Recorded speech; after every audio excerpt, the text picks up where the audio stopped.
we miss him already in the city council, but he's instead turned his abilities towards helping our young people and towards the building up of the Variety Boys and Girls Club. If Costa Constantinides is available, could he come on board? Hey, Costa. Richard. Hey, Richard, how are you? Good, good. How are you? So great to see you. So great to be here at OANA again. Thank you for having me tonight. Yeah, where are you? I am in Manhattan. I unfortunately had an event that ended up getting dropped on my schedule at the last minute, but I'm thrilled to be with you guys and thrilled to be able to talk about the great things that are happening at the Boys and Girls Club. Perfect, perfect. Okay, well, take it away, my friend.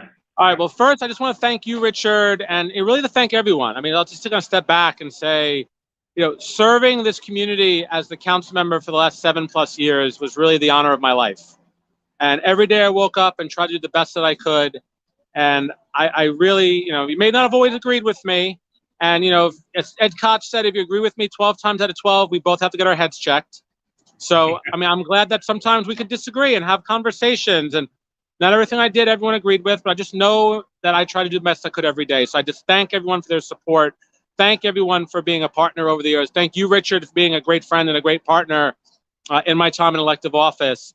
But one of the big things I learned is that you don't need to be in elective office to do public service. And you're serving the public in running OANA. And now as the CEO of the Boys and Girls Club on 21st Street, we have this amazing opportunity to serve 4,000 young people go through our doors every single year. We run an after-school program at PS 70, at the Academy of the City, at IS 10, and additionally at our own site on 21st. So we're serving 4,000 kids a year, and our goal with the new building, and really the new building is just a shell, right? I look at this as a lighthouse. Every child in Queens, this is their home. We're looking to go from 4,000 young people served to 15,000 young people served. That's the number I hope everyone walks away with from tonight, is that we're looking to serve, because right now we're kind of in a place where we're outgrowing our shell. The place that we are now is an amazing facility, but we need to be able to serve more kids, and be able to do that, we just don't have enough space. So we're going to go from serving 4,000 kids to serving 15,000 kids. So I don't know if you have the schematics, if you can share the screen. Yes, I think, Victor, can you bring that up? And I can kind of talk through some of the schematics here. Hey, if you turn your phone the other direction, we can get a full shot of you. Perfect. Okay, there you go. Beautiful. Good. All right. So once I see, let me know when the screen comes up, when Victor's able to share. But really, then, what we're looking to do here is, build a location that'll serve build the first planetarium in Queens, have a 1,000-seat arena, have a Olympic-sized swimming pool in our aquatic center. So there's the design. You can see right here on the little bubble on top. It's gonna be the first planetarium in Queens, 1,000-seat sports arena, Olympic-sized swimming pool, having the BioBus at the BioBus Batcave Lab, a 200-seat black box theater for dance and for music, computer labs, STEM labs, renewable energy, solar, battery storage. Oh, and by the way, all the apartments are going to be 100% affordable. Not like, fake affordable, but, 200 out of the 253 units are going to be 60 AMI or below. So we're talking about, 2-bedroom for like $1,200. And, for most of the units there. And on top of that, 30% of the units will be set aside for kids aging out of foster care. And there'll be wraparound services for the young people that are aging out of foster care. So this building is really going to be a unicorn. Something that is special, that is nowhere else in Queens or in New York City, is going to have all these elements. If we can go to the next slide.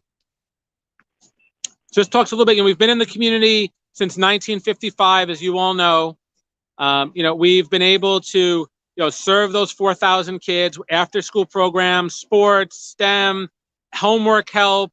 You can see a little bit of, we have the teaching kitchen. So you see a little bit of that here. If we go on to the next slide. So you'd see a little bit our pool on the sort of the bottom level. It's going to be, we're going from, where we are currently to about 100,000 square feet. 4 of the floors are going to be for the Boys and Girls Club. So you have the pool and the aquatic center where you're going to have the Olympic-sized swimming pool and the wading pool, along with the teen center and other other spots. You'll see the basketball studio layered on top with the 175-seat theater and black box studio, universal pre-K and daycare. So we'll have education space as well. If we go on to the next slide, we'll have a cafeteria and a teaching kitchen, educational space for a potential school. We'll have more science labs and computer labs. If you go on to the next slide, 65-seat first planetarium in Queens, classroom space including an art studio, STEM labs, media labs, and all this right here in our backyard, right here in the backyard of OANA.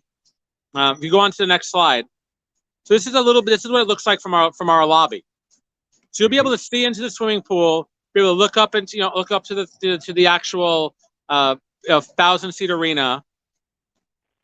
Everything's going to be glass, but it's going to be passive house design, so it'll be energy efficient. So we're not adding to a carbon footprint, with the goal of having it be 100% electric, carbon neutral. We go on to the next slide. The 1,000-seat arena. So if OANA needs a location to meet, we can be your home. If the elected official like the mayor comes and says, I want to have a town hall in Astoria, we can be that host with no problem, being able to provide it for free. We're not in the business of money. We're in the business of working with the community and being a partner. We want to be everyone's partner. We're not in this to the only two things we charge for. We charge for our summer program, which is still a bargain, $1,000 for 7 weeks. And, we have for the Learn to Swim program. But after school is completely free. If someone needs to use our facility, it's completely free. We're not in the business of charging. This is about being a community space and being something that can be a partner and a good neighbor in our community. We go on to the next slide. And there's our view from 30th Road and 21st Street. So you see what we're attempting to accomplish here. And we're going to have a sort of really robust incubator space where local businesses will be able to come in. Bear Burger, for example, who's one of our partners, will come in for a year and open a Bear Burger on 21st Street. Mm-hmm. And we'll have the kids from our club working there because we're providing them very low rent. So the kids, they'll be working there, learning how to run a business, learning how Bear Burger works. And then in a year, Bear Burger will close. And then Chip, another one of our partners, will come in. And we'll have Chip Cookie Company on 21st Street for a year. And then that'll close after that. And then we'll have a renewable energy company come out and, teach that. So we're going to be teaching our young people job training and college readiness through our teen center and through these programs. So we have a lot going on here at the Boys and Girls Club. And it's something that, when I was elected in public office back in 2013, I know it feels like a lifetime ago, I really spoke about how I want to be judged on what happens west of 21st Street. Well, now in my new role as CEO of the Boys and Girls Club of Queens, again, I want you to judge me what happens west of 21st Street. We have 3 of the largest public housing developments. We have the entirety of the OANA area in our catchment area for the Boys and Girls Club. My mission is to provide after-school programming and support for our kids in our community. That's the mission of the Boys and Girls Club. That's what we're looking to do. And I'm looking forward to continuing to be great partners as we do this exciting building and this exciting expansion. Great. This has been a great metamorphosis. I guess a great change that I've seen down there, and it's glad to see you spearheading it. It sort of fits in what you've always done for our community. I have a question for you. What's the senior housing? That's going to stay, right? There's not going to be any changes there, right? Oh, absolutely, it's going to stay. I mean, our mission is to serve the neighborhood. I think we may even do more there. We're in talks right now. I can't get too into it, but we are looking to have a more robust senior outreach there at the senior building, maybe even have a senior center. So we're very invested in that building because it fits our mission. From our youngest to our oldest, the Boys and Girls Club is supposed to provide support and take critical support for programming in our neighborhood. That's our mission. That's what we're going to continue to do. So have no worry that the senior building is not going to change. It's only going to get better. One question, can you have a general idea of where the funding comes from for the projects like these? These are amazing projects. A lot of different sources. A lot of it's already secured. Mm-hmm. So there will be a capital campaign launch at a certain point, but we've secured most of the funding already. And I was really excited that about 2 weeks ago, Donovan Richards actually announced at one of our events that he's providing $5 million towards our redevelopment in this year's budget. So we're already $5 million into our, redevelopment plan, in addition to the money we've already secured. So, but I mean, the big number I want to walk away from is, again, the money doesn't mean as much. We're going to have the money. It's going to happen. We're going to go from serving 4,000 kids in our community to 15,000 kids. Mm-hmm. That's the number that's going to matter the most. Of all the numbers we can talk about today, serving 15,000 kids in our new building, that's going to be a big boon for Western Queens. I have a question from Dory Kokoros. The Boys and Hi, Girls Dory. Club. Missed you. It's very exciting. What's the timeline? So our timeline, we're looking to break ground in 23, and we're going to look to finish in 26. So we're on a 5-year plan. So if you ask me, where do you see yourself in 5 years, Costa? I will tell you, I'll be standing out in front of our brand new building, cutting a ribbon in 5 years. So when anyone asks me that question now granted, if you want God to laugh, you tell him your plans. But our plan right now is to break ground in 2 years and to finish in 5 years and to have this amazing facility to serve our kids up and running in 5 years. What about in the interim during construction? Where will you be holding your events and things like that? Do you have arrangements for that? We have, we have our community schools at 112. We're going to be at IS 10. We're going to be at PS 70 at AOC. We're also going to have some swing space. So we're going to be shifting a lot of our programming to our school-based programs during the construction period. Okay, good. All right. Okay, and again from Dory, good luck in your new role. I'm sure you'll do great. Thank you, Dory. If anybody has any other questions, if you put them in the chat right away. If not right now, you can always reach out to us or reach out to Costa. Costa, if you have any, you want to have something put in the chat regarding... Yeah, so my email is really simple. It's my first name. It's Costa@varietyboysandgirlsclub.org. Perfect. Okay, great. Costa, thank you so much. I hope too bad you weren't able to stick around because we're now talking about the renovation of 21st Street, which is integral to what's going on within your facility. It's all part of the same basket. So we are looking forward to it. I will say one thing. 21st Street is certainly coming a long way since its days as the barrier of redlining in this neighborhood.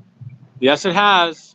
Yep. Look, you and I stood out there with my first press conference as a council member back in January of 2014. We were freezing our butts off, standing out there calling for, to fix 21st Street. So the fact that we're able to see this task force now to come for fruition and be able to do a lot of really good things and make it less into a highway and more like a street that we all live on, then, we've moved the conversation in the right direction. So thank you, Richard, and everyone at OANA for the partnership. And I'm going to be part of that. The Boys and Girls Club is part of that task force. So you're going to see me. I missed the last meeting because Nico had a baseball game. And, I have to be a dad. But I'll be on those Zoom calls. You'll see me. Okay. Well, God willing, in another few months, it won't be a Zoom call anymore.